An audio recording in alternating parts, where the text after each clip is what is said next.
Hi అండి, నేను మీ పంతులమ్మ రమాదేవిని. ఈ మధ్యన నా రిటైర్మెంట్ రోజు స్కూల్లో చేసినటువంటి డ్యాన్స్కు చాలా వైరల్ అయిపోయింది. అది వరల్డ్లోనే అది పేరు వచ్చేసింది. నేను పెట్టిన ఈ మెసేజ్కు ఒక మెసేజ్ నాకు ఇట్లా పేరు వచ్చిందని పెట్టినటువంటి మెసేజ్కు ఇది అమెరికా నుండి కూడా, అవును మేడం మేము అమెరికాలోనే ఉంటాం, అమెరికా మొత్తం వైరల్ అయిపోయిందని అన్నారు. దుబాయ్లో ఉన్న వాళ్ళు కూడా దుబాయ్లో కూడా వైరల్ అయిపోయిందన్నారు.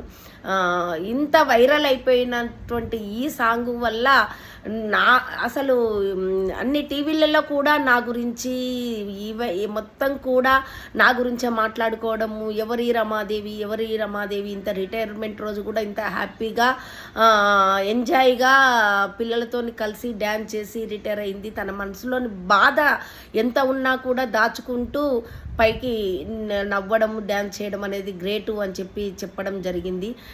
చాలా టీవీలలో వచ్చేసింది నాది. మరి ఈ సాంగ్ గురించి జోర్దార్లో వచ్చేసింది హెచ్ఎం టీవీ, తర్వాత సాక్షిదాన్లో వచ్చేసింది టీవీలో, అలాగే ఏది హిట్ అనే దానిలో వచ్చింది. ఎవరెవరో చాలా అన్నట్టు. ఇంకా నన్ను ముగ్గురు ఇంటర్వ్యూలు కూడా తీసుకొని వెళ్ళిండ్రు. ఒకరేమో ఆర్టికల్కు తీసుకొని ఆర్టికల్కి కూడా అడగడం జరిగింది.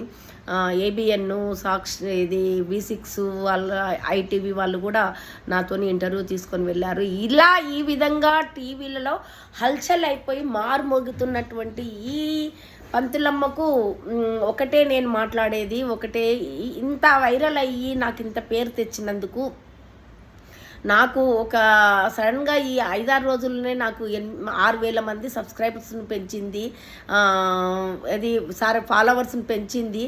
ఎంత సంతోషంగా ఉందంటే అంత సంతోషంగా ఉంది. బట్ నేను ఒక్కటి మాత్రం చెప్పగలుగుతా, నాకు ఇంత పేరు వచ్చినా కూడా గిసుమంతా కూడా నాకు గర్వం అనేది లేదు. ఇది నా పుట్టుకతో నాకు వచ్చినటువంటి వ్యక్తిత్వం, నా తల్లిదండ్రుల ద్వారా అబ్బినటువంటి వ్యక్తిత్వము.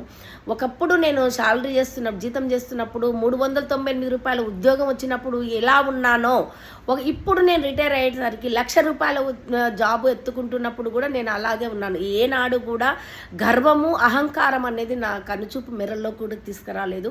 ఈ కాలంలో కొంతమందికి అయితే మాత్రము ఏం లేకున్నా కూడా కొంతమంది డాంబికాలు పోతుంటారు.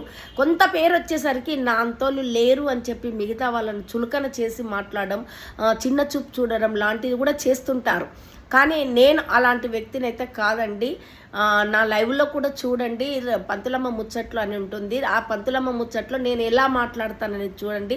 నా కోసం 2 గంటలు టైం వెచ్చించి వాళ్ళు నా కోసం ఉన్నారు అని అంటే, ఈ ఏజ్లో నేను లైవ్ పెడుతుంటే ఉన్నారంటే నా వ్యక్తిత్వం ఏంటనేది మీరు గుర్తుపెట్టుకోండి. అందరిలాగైతే కాను, అహంకారం అసలే లేదు. కొంచెం పేరు వచ్చేసరికి కళ్ళ పొరలు కమ్మి ఎదుటి వాళ్ళని చులకనగా చూసేటువంటి తత్వం అయితే నా దగ్గర లేదు.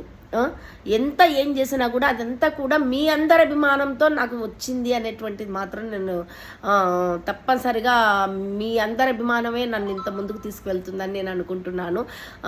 ఇలాగే నన్ను ఎంకరేజ్ చేయండి. నన్ను రమాదేవి వ్లాగ్స్ అనేటువంటి ఛానల్ కూడా ఉంది, దాన్ని కూడా ఎంకరేజ్ చేయండి. పంతులమ్మ ముచ్చట్లను ఎంకరేజ్ చేయండి. నా ఇన్స్టాగ్రాము రమాదేవి ముదిరాజ్ అని ఉంది, దాన్ని కూడా ఎంకరేజ్ చేయండి. మీ అందరి ఎంకరేజ్తోని నాకు ఇంత పేరు వస్తే చాలు, అంతే. నేను ఏమీ ఆశించేటటువంటి దాన్ని కాదు, ఎలాగూ గర్వపడేటువంటి